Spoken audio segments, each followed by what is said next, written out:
Chapter 2 BLS for Adults. Welcome to the One Rescuer BLS CPR for Adults. In this video, we will discuss the One Rescuer BLS process and CPR steps. The general adult BLS process is to ensure safety of the scene, assess the injured or ill individual, activate EMS by calling 911, perform CPR, and defibrillate. Now let's review the CPR steps. Start CPR by checking for the carotid pulse on the side of the neck. Feel for the pulse for no more than 10 seconds. If you are not sure that you feel a pulse, then begin CPR with a cycle of 30 chest compressions and 2 breaths.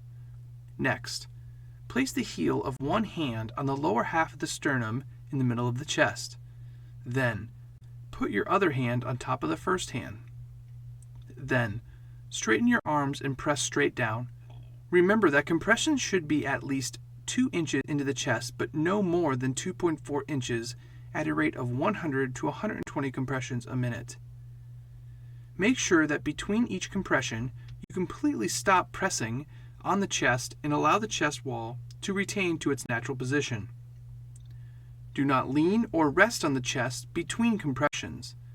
That can keep the heart from refilling blood between each compression.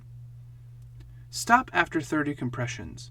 Open the airway by using the head tilt chin lift maneuver. Put your hand on their forehead and tilt the head back. Then, use your index and middle fingers on the lower jaw to lift up the jaw. Do not do the head tilt chin lift maneuver if you think the individual may have a neck injury. In this case, use the jaw thrust maneuver. Use your index and middle fingers to lift up on both sides of the lower jaw. Next, give a breath while watching their chest rise up. Repeat while giving the second breath. These breaths should be delivered for 1 second each. Resume chest compressions. This concludes our lesson on One Rescuer BLS and CPR for adults. Next, we will review 2 Rescuer BLS and CPR for adults.